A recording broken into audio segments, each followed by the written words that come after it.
I'm doing all right. Keeping all right here.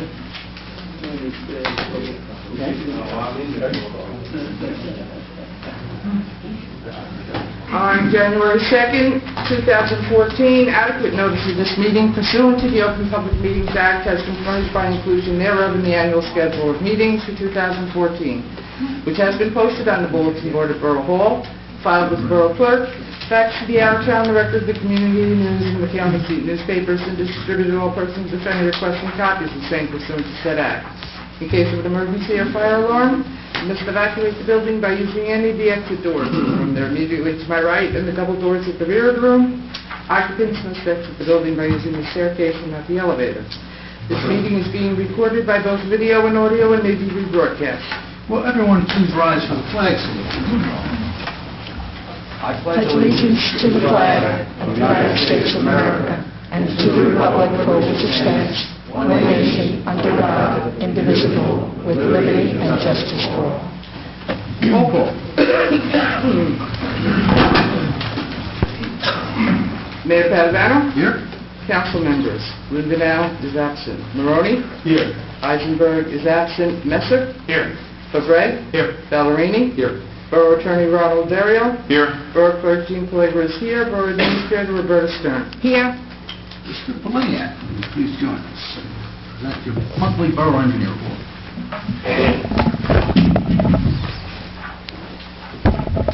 Honorable Mayor and Council, our office issued an engineer's report dated April 3rd for tonight's meeting. The first item on the list is the Economic Recovery Program, in particular the Spring Valley Pump Station. On March 10th, we received correspondence from the conflict engineer with respect to 4 separate items as it relates to the interlocal agreement with the Borough of Paramus. Those 4 items related to negotiating future sewer discharge rate increases, inspection fees for the Borough Paramus' engineer as it related to the construction of the connection, escrow deposits as it related to the Borough Paramus and any emerging conditions, and discussions as it relates to the sewer rate to be utilized. The following day, on March 11th, we issued our comments and beginning points as it relates to those individual items and forwarded to the conflict attorney for the borough for negotiations with Paramus' engineer and their attorney. The East Hunter, Spring Valley Road, and West Fairmount Avenue parking lot project is proceeding accordingly on East Hunter. The contractors completed the tree removal. There are a few other trees that we're going to be addressing as the project proceeds and as sidewalk removal occurs. At this point in time, though, they're replacing curbing and sidewalk along the northern side of the roadway. We'll complete that and then begin on the southern side of the roadway and then get to work on the pavement section itself. The Grand Avenue Traffic Engineering Services, our office will be setting up tomorrow the automated traffic detectors within the roadway. We'll gather the information and prepare our calculations and report to be able to present it to the governing body at the May meeting if the governing body chose so during that date. Memorial Park improvements, our office issued a solicitation as related to some improvements that we understand the governing body is going to potentially will receive an open space grant. We solicited those quotes. The quotes as set up came above the threshold, so we recommended the rejection of those quotes. The bids or quotes can be tailored differently so that it would fall within the threshold. We just may have to work with some of the requirements and separating some of the fields out or publicly bid it as in total. PSE&G improvements on Central Avenue. Our office met with Ms. Stern, AECom, PSE&G. There will be some improvements as it relates to conduit that will be installed by PSE&G from the Rochelle Parks border to the city of Hackensack's border.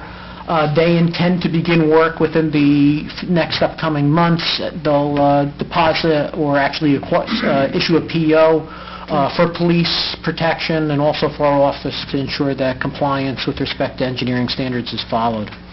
The final item in our report is just a reminder. The borough, its DPW, typically prepares the annual stormwater management report, which is submitted to DEP, which is a compliance item. We just wanted to alert the governing body that that report should be filed by the beginning of next month, and we'd be glad to help the borough and its DPW to file the report if requested to do so. Great. Thank you. Anybody on the council have any questions for the borough engineer? Okay, thank you very much. Thank you. Next on the agenda, proclamations, presentations. We do not have any. Meetings open to the public. Anybody from the public wish to speak? Mr. Brown.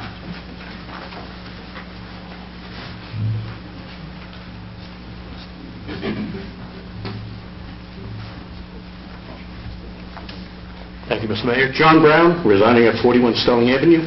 Two items. One, I'd like to thank Roberta for getting some information on the library, and Donna, I don't know who got it, but got it to us rather quickly. It helped. Thank you.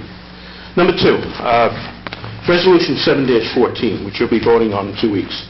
Let me preface my statements by saying that I have never smoked a cigarette, cigar, pipe, pot, I don't care what it is.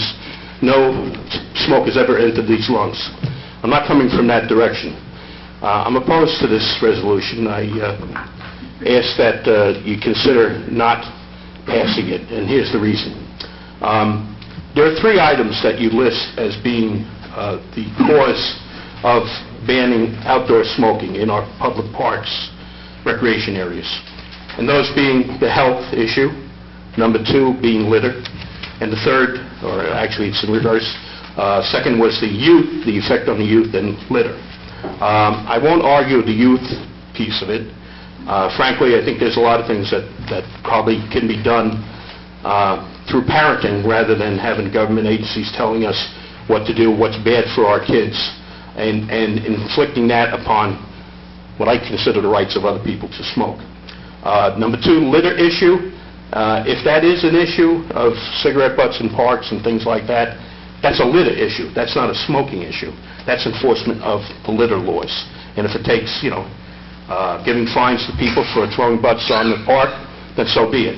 I don't think you necessarily have to outlaw smoking, just as you wouldn't outlaw newspapers being in parks if people start to throw those. I think the main issue, and the one that you hear bantered around more than anything else, is the health issue. And frankly, we all know that secondhand smoke in closed environments is bad, detrimental to your health.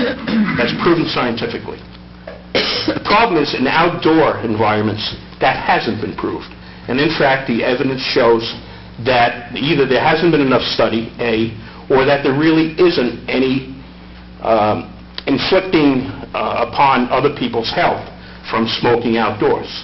I could read you a few things, if you don't mind. And these are from some experts. They basically say, I discovered the evidence was really weak, explained the professor of Columbia University's Millman School of Public Health. The evidence of harm to non-smokers on a beach or in a park from someone smoking is virtually non-existent. The transitory and fleeting exposure to other smoking in an open outdoor setting is not remotely comparable to others experienced in confined indoor environments. In other words, the evidence is there for indoors, it's not for outdoors. Gentleman by the name of Simon Chapman, who won a prestigious award from the American Cancer Society on anti-smoking, and he was the editor of a journal, a medical journal, that focused on smoking dangers. He had said that, but in recent years, he's been vocal opponent to wide-ranging outdoor smoking bans. Here's a guy that's an expert on the field, that in indoor smoking has been on the forefront, and yet when it comes to outdoor smoking, he says, hold off.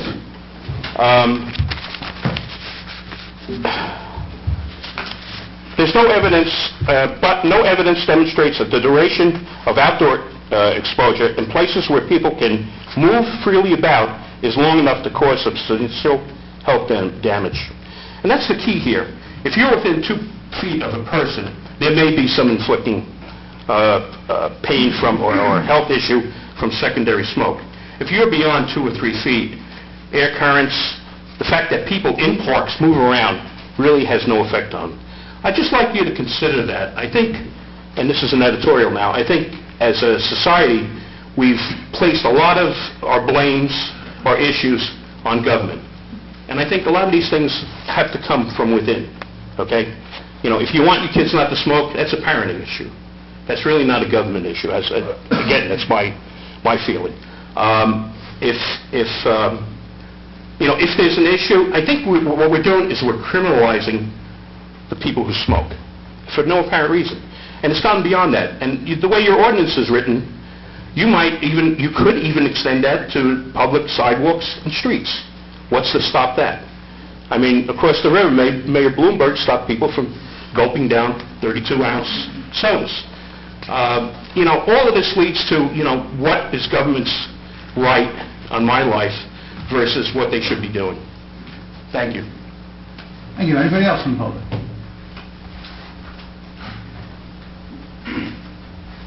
Hi, my name is Kara Murphy. I'm from the nonprofit organization Global Advisors on Smoke-Free Policy. We work with Tobacco-Free for a Healthy New Jersey, and I would like to thank you, Mayor, and the rest of the council for looking into Ordinance 714. Currently, as today, most recently today, 236 communities throughout New Jersey have already adopted similar ordinances which provide for bans on smoking within parks and recreation areas throughout their towns. And I would also like to extend that many counties have also adopted county-wide bans that would affect similar parks and recreation areas that are in their counties. This is a movement throughout the state to adopt these policies. As you may know, the Assembly just passed a bill, A180, which would effectively make parks and recreation areas throughout the state smoke-free, as well as beaches. The Senate companion bill for that is coming forward for a vote, so it's still up in the Senate. But the Assembly did vote in favor of that. There are health concerns which make the adoption of a smoke-free park kind of important. While studies are not, someone said, as conclusive, studies have shown that smoke in the air can travel up to 25 to 35 feet. So allowing for recreation in parks areas is we're supposed to allow families and children to enjoy the atmosphere.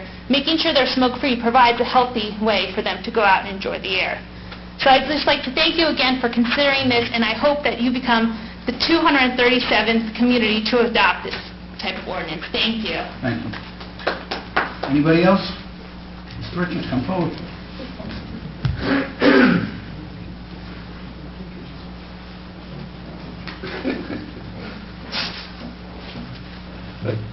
Tom Richards, 347 Golf Avenue. I'd just like to point out that I did smoke and I did inhale up until I was 21. But if anybody was in the Army here and you were in a park, you would have learned how to feel strip a cigarette, and it wouldn't have caused any kind of pollution or litter. But that said, I have a couple of things I want to bring up. I was on the Avenue, and there was a petition going around on Sunday, and I sent an email to the clerk this afternoon offering some... Well, you may get it when you go back, but I sent it when I got home. So it was later. I'm asking, offering some information about the communications with Hackensack Hospital and what was going on with the daytime EMTs. And I have to say this. I am absolutely in favor of Maywood people taking care of Maywood people, and that's what was said on the petition that I signed on Sunday at the sidewalk sale, with respect to keeping the EMTs that we have on staff. Now, I know that you probably are not making enough money through the billing to pay for their salaries. And I don't think that should be the issue here. I think it should be, the issue should be, and I heard today, and I read on the blog that there was a resolution that was going to be up tonight, but it's been pulled off. Sorry, it's not on here, so he pulled it off. And I thank you for that. But I think it's important to consider the fact that we have two fellows from Maywood who not only provide the EMT service, but they also clean the buildings. And it's a program that, quite frankly, I started when I was the mayor, and with respect to, it started initially without being paid for, but I got people because, a little history. Mention about a little history. daytime coverage was really covered by three people. It was covered by Fred Zigrist, Mary Magda Bosco, and myself. Fred Zigrist was an insurance man in town, and essentially he was on the squad. We came on the squad the same day together in 1971. He was in town, his customers were here. Mary Magda Bosco was a housewife, a mother who was a stay-at-home mom and housewife, who was also a daytime EMT, and my business was on Central Avenue. And the three of us, I'm going to tell you, and those of you who know me, Frank, you remember this, we were the daytime coverages for 15, 20 years. We were the daytime coverage. When I sold my business and I went to Newark, and I was the mayor,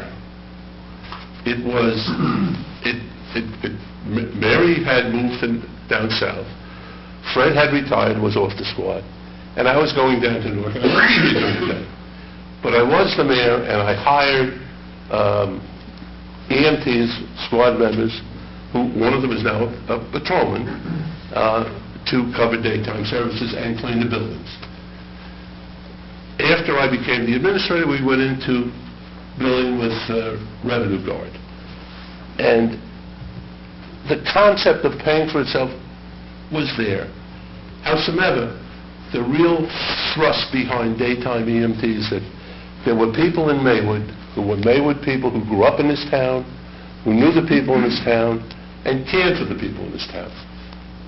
41 years on the ambulance squad, I will tell you that as good as the EMTs are in Hackensack Hospital and whoever their people, I don't know who the services that they have contracted with, I've been involved with them. I was involved with one on the squad, and they're professional, they're good, but they're calloused with respect to the fact that they don't have the same feelings about the residents of this community that people who have grown up in this community will have the same feeling.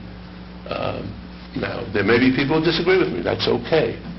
But I know the two fellas who work for you, okay? And I know how they care about the people in this community.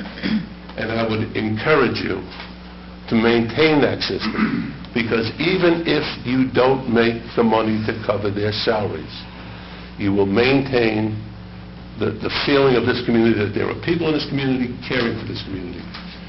I don't know what deals that were back and forth, that's why I asked for it. But I know that Hackensack, or what, I don't know, is it Van? I don't know who the contractor is.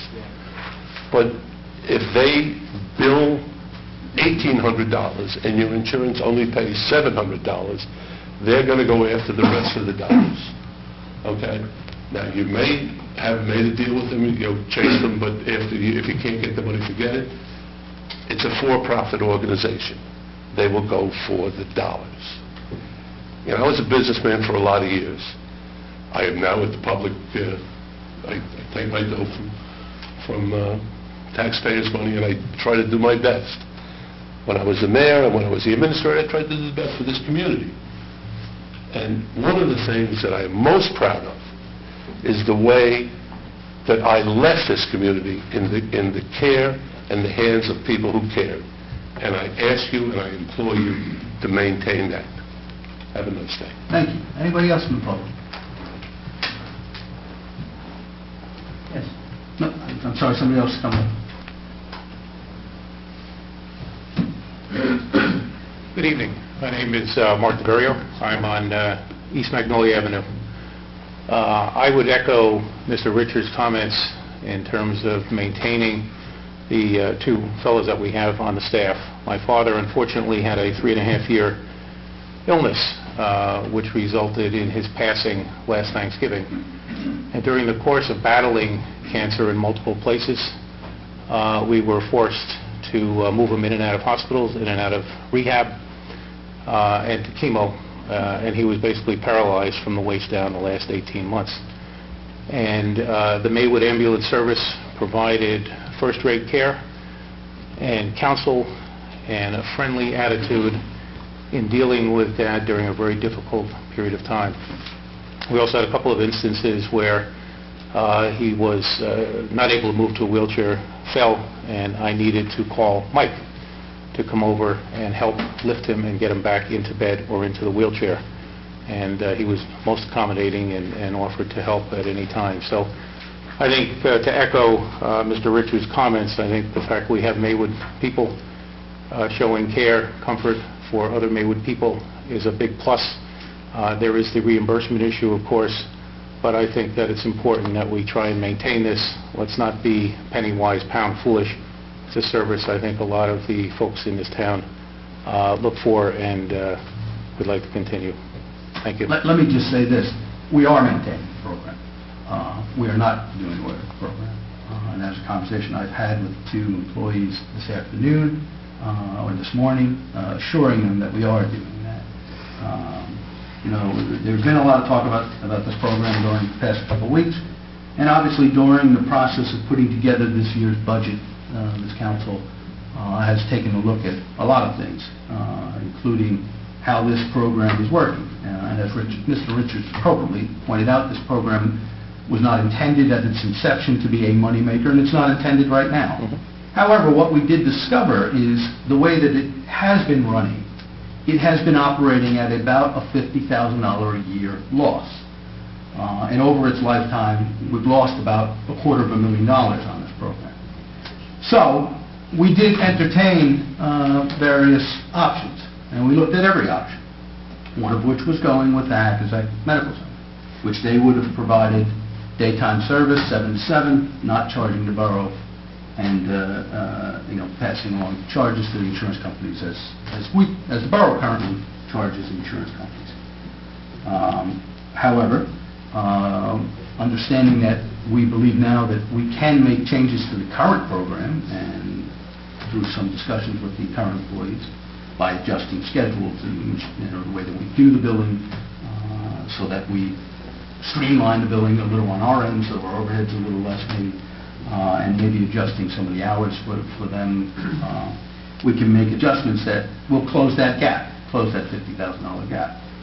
Because again, it is not about being penny wise and pound foolish. It's about closing a $50,000 gap that we have an obligation to do, and making sure that the services are provided to this town like we've done. The reality of it is right now, Hackensack is covering the town on average 5 to 6 calls a week. So they're doing that now. So we are going to revamp our program now, working with the 2 gentlemen who do provide superior service, and nobody's objected to that, nobody's criticized that. It's never about that.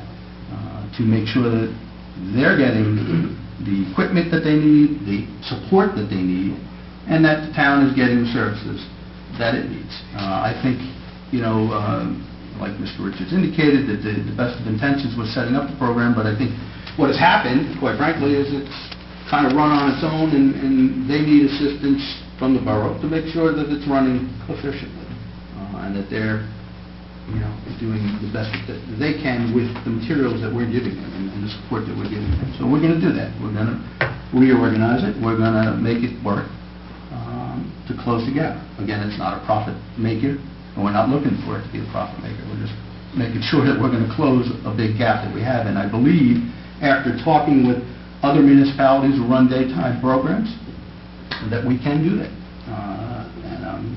It is, again, it is not on the agenda tonight to make a change, and it won't be on the agenda. Just I appreciate the comments, and we all feel the same way in town.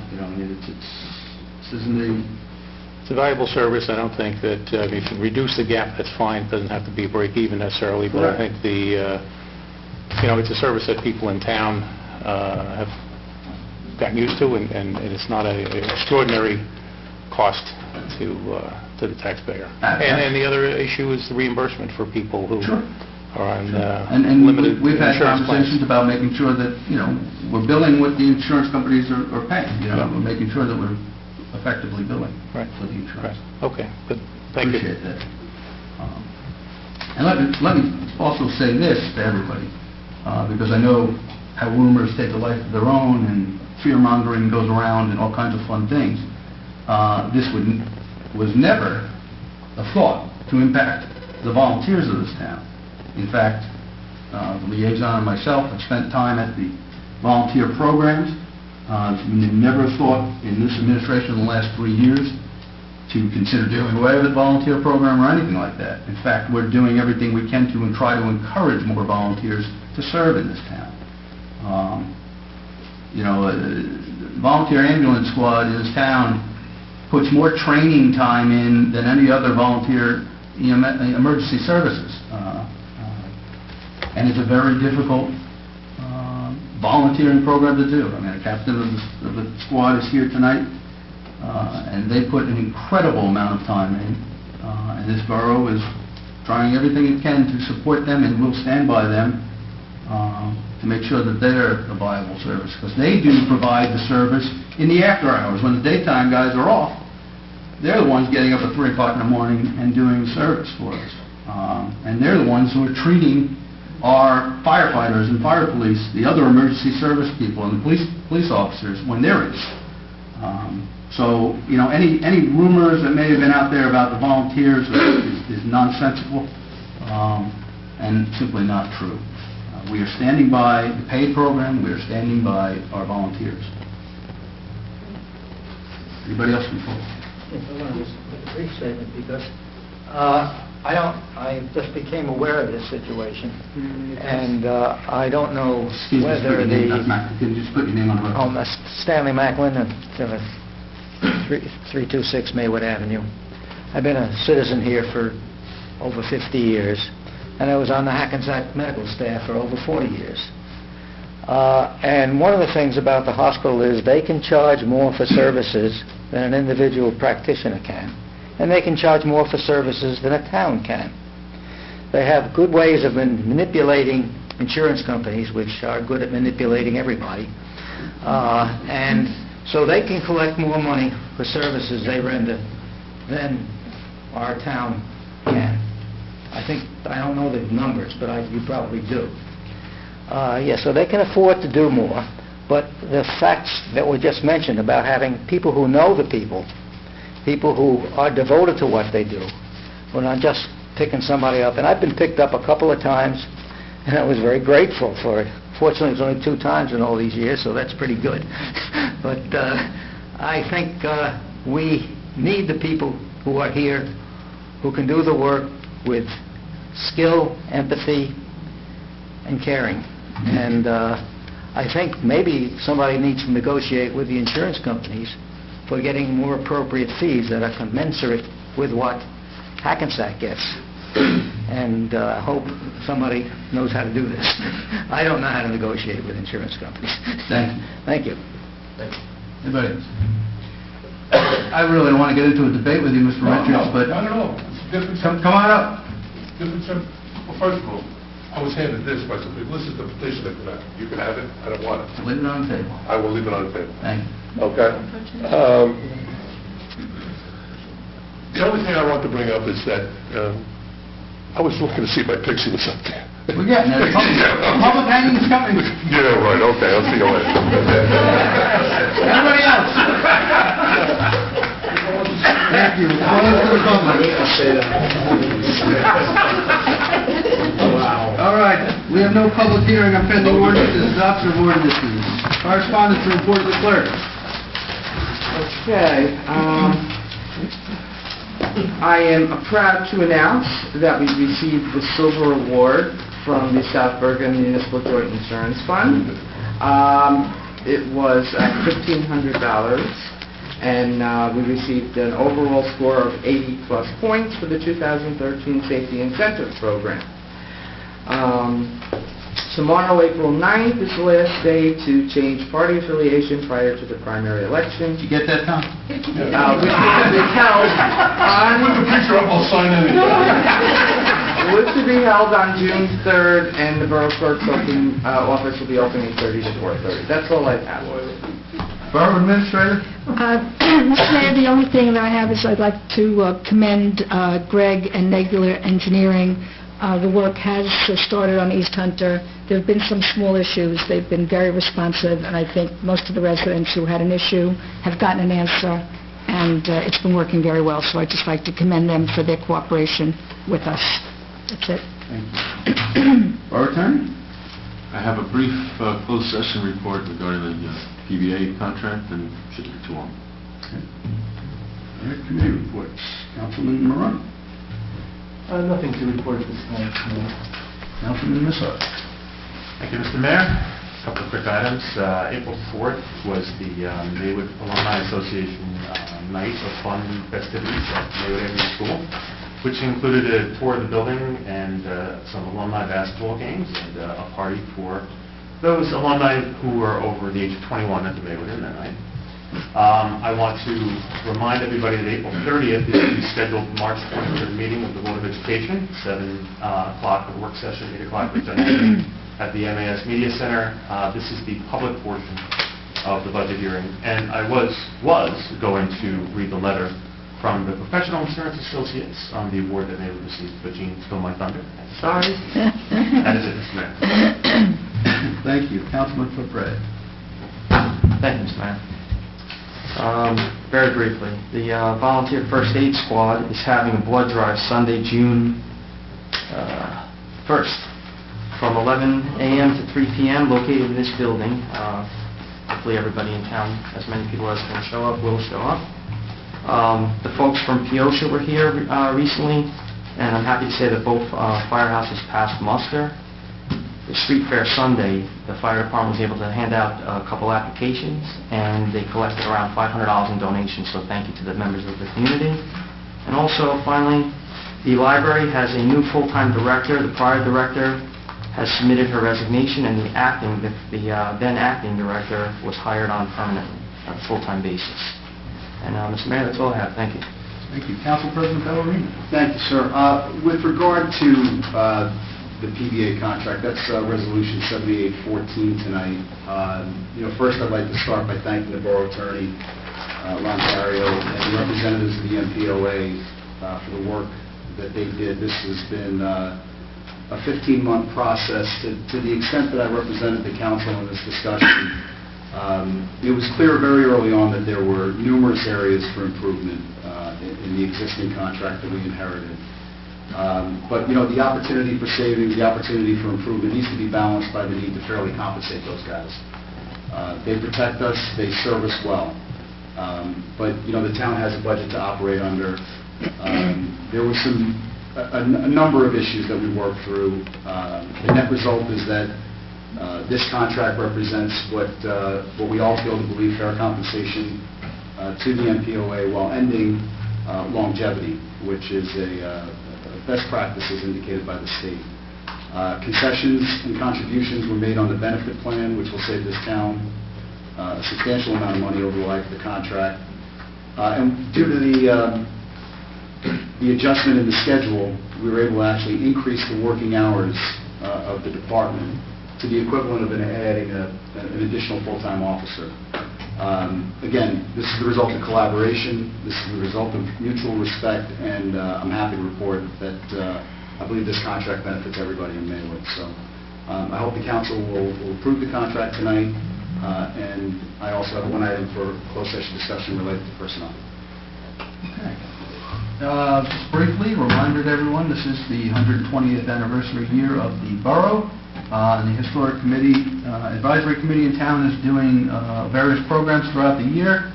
There is a bus tour that is going to be running on April 27th, 2 actually trips during that day.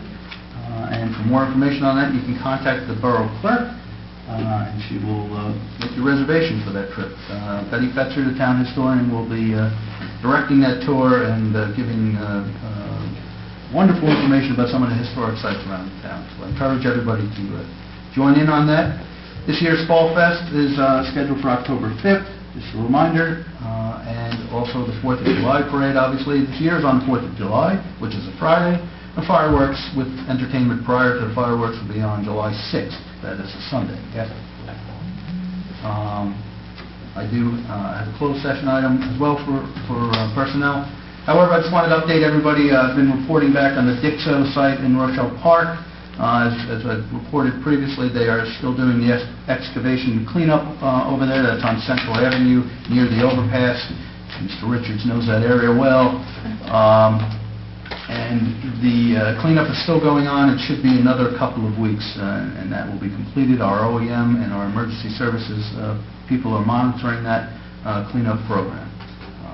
And I think that's all I have at this time. And rather than go directly to the action list, I think I'm going to call the Borough CFO, Chuck Kuchia, up to talk about the budget and also talk about the refund bond ordinance that you can explain to the council what that is,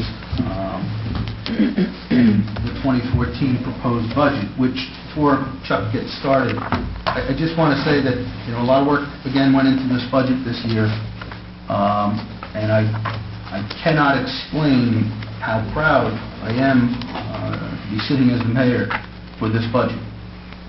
This budget has realized the few years of economic fiscal alertness that we have, or time we've spent on the finances of this borough. This budget this year, as Chuck will tell you, has a 0% increase. It's actually a minus. It's a little bit of a minus over last year's budget. So we're actually spending less than we spent last year. This realizes a $1.8 million surplus that was realized this year, the largest that the borough has ever seen. And it provides for a substantial amount for uncollected taxes and fiscal responsibility going forward. I'm very proud of the work the council's done, Mr. Messer, your work as finance liaison, and Chuck, certainly your work in the finance department to make that come to fruition. So if you will please. There's actually very little to say at this point in time. It is true we have a zero tax increase, a slight reduction. We've accounted for all of the proposed contract provisions that you have in your ongoing negotiations. The other expenses are pretty much where they were in the past. Of course, there's always adjustments for pension and for health benefits, and in our case, we have a reduction in health benefits because we moved from the health insurance fund to the state health program. So that was some savings, and we also saw some savings in the BCUA costs, which were down a little over $300,000, as I recall, from $2 million to $1.7 million. Those were the major items that were affected. We have worked the policies that I asked you to approve at the beginning of the year, the targeted fund balance. Our use of fund balance this year is in compliance with that policy, so I'm very comfortable in using the amount that we have in the budget. And well done to everybody who's part of the process and part of the operation. Everybody worked hard to do this. Chuck, why don't you just, while we have you here, Ordinance 814 is the municipal budget cap. Why don't you explain that again for the public? You said refunding before. I kind of know where you were going. The municipal budget cap ordinance allows us every year to bring the appropriations cap to 3.5% of the prior appropriations. It's based upon the CPI that's calculated at the Division of Local Government. So you can never exceed the 3.5. This year, the CPI was 0.5%. So the index ordinance is a 3% ordinance. In years where we've had 2.5%, the index ordinance becomes a 1% ordinance. So it's flexible in those terms. But what it really does is it protects the cap bank, which you need when you're calculating things like emergencies or special funding of returns of termination pay or refunding taxes and things like that. So it all gets calculated in. So it's very important, and we've done it every year since it's come through. We've always authorized the total cap available, and I don't think we've ever used it. So we're just protecting our position on a go-forward basis in case of a contingency. Anybody have questions of the CFO at this time? A quick one, just for the people in the audience. The daytime EMTs, ambulance, are provided for in this budget, is that correct? Yes, they are. Thank you. Anybody else have questions? Okay. Thank you. Thank you, Mayor. All right. Resignations, none. Appointments, Brian Smith and Michael Nazzo as part-time telecommunicators at an hourly rate of $15.50 per hour effective April 8, 2014. That was a request from the police chief for new part-time telecommunicators. Apparently, one of the part-time communicators has resigned. Is there a motion for approval? Motion for approval. Second. Roll. Maroni? Yes. Messer? Yes. Fabre? Yes. Ballerini? Yes. Council approval of the following from Rosary Society Our Lady Queen of Peace Church. Permission to hold an on-premises draw raffle at Our Lady Queen of Peace Church, 400 Maywood Avenue, Maywood, New Jersey, on October 17, 2014, from 6 p.m. to 10 p.m. And from the Rosary Society Our Lady Queen of Peace Church, permission to hold an on-premises 50/50 raffle at Our Lady Queen of Peace Church, 400 Maywood Avenue, Maywood, New Jersey, on December 7, 2014, at 4 p.m. Is there a motion for approval? Make a motion. Second. Roll call. Maroni? Yes. Messer? Yes. Fabre? Yes. Ballerini? Yes. Resolution by title. Resolution 7314, authorizing service agreement with Zachariah Rio for pickup and disposal of metal goods within the Borough of Maywood. Resolution 7414, resolution authorizing rental use agreement between the Borough of Maywood and Sky Swim Club. Resolution 7514, resolution authorizing fireworks display agreement between the Borough of Maywood and International Fireworks Manufacturing Company, Incorporated. Resolution 7614, resolution authorizing the purchase and installation of equipment and lettering for new police vehicles. Resolution 7714, resolution confirming endorsement of a community development grant, the installation of Americans with Disabilities compliant water fountains at various locations within the Borough of Maywood. Resolution 7814, resolution approving the contract with PDA Local 102 and authorizing mayor to execute agreement on behalf of the borough and the Borough of Maywood, County of Bergen, New Jersey. Resolution 8014, authorizing contract services between the Borough of Maywood and Air Power International Incorporated. Is there a motion for those resolutions? I will move for the approval of all the resolutions as read. Second. Roll call. Maroni? Yes. Messer? Yes. Fabre? Yes. Ballerini? Yes. Next resolution. Resolution 8114, the 2014 municipal budget notice. Is there a resolution to approve the 2014 municipal budget notice? So moved. Second. Roll call. Maroni? Yes. Messer? Yes. Fabre? Yes. Ballerini? Yes. Notice is hereby given that the budget and tax resolution was approved by the mayor and council of the Borough of Maywood, County of Bergen, on April 8, 2014. A hearing on the budget and tax resolution will be held at the Maywood Municipal Complex, second floor council chambers on May 13, 2014 at 7:30 p.m., at which time and place objections to said budget and tax resolution for the year 2014 may be presented by taxpayers or other interested persons. Next resolution. Resolution 8214, resolution approving self-examination of the calendar year 2014 budget. Resolution 8314, a resolution ratifying and confirming the purchase and installation of a swim pool handicap bathroom. Is there a motion for the adoption of those resolutions? Move for the adoption of both resolutions. Second. Roll call. Maroni? Yes. Messer? Yes. Fabre? Yes. Ballerini? Yes.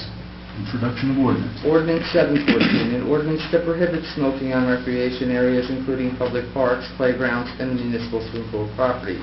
Ordinance, okay. Is there a motion to introduce the ordinance? Motion to approve. Is there a second? Second. Roll. Maroni? Yes. Messer? Yes. Fabre? Yes. Ballerini? Yes. Be it resolved by the mayor and council of the Borough of Maywood that ordinance 714 pass on first reading, and that said ordinance will be further considered for final passage at a meeting of the mayor and council to be held on April 22nd, 2014 at 7:30 p.m. at the Borough Hall, 15 Park Avenue, Maywood, New Jersey, at which time and place all persons interested therein will be given an opportunity to be heard concerning the same in the Borough Clerk is hereby authorized and directed to advertise the same according to law. Ordinance 8-14. Calendar year, ordinance 814, calendar year 2014 ordinance to exceed the municipal budget appropriation limits and to establish a cap bank in accordance to NJSA 48:4-45.14. Move for introduction? Second. Roll call. Maroney? Yes.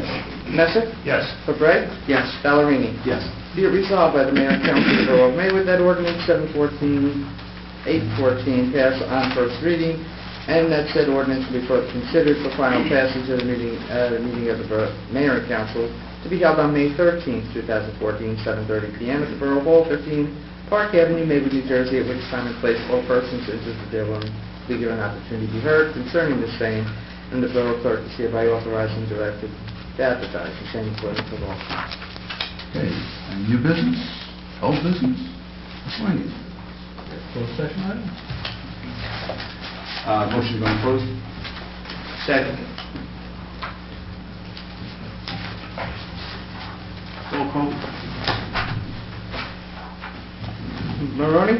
Yes. Messer? Yes. Fabreg? Yes. Ballerini? Yes. Be resolved by the Mayor and Council of the Borough of Maywood pursuant to the provisions of the Open Public Meeting Act, the Mayor and Council meet in closed session to discuss the following subject matters: personnel and contract negotiations, which subject matters are permitted to be discussed in closed session pursuant to the following designated subsections of the Open Public Meeting Act. Be further resolved precisely to determine at this time the discussion conducted in said closed session can be disclosed to the public upon taking final action thereon, provided disclosure not violate attorney-client privilege or constitute undue invasion of privacy. And be further resolved, the Mayor and Council of the Borough of Maywood do not envision they will return to open session, but reserve the right to do so. Thank you very much. We are in closed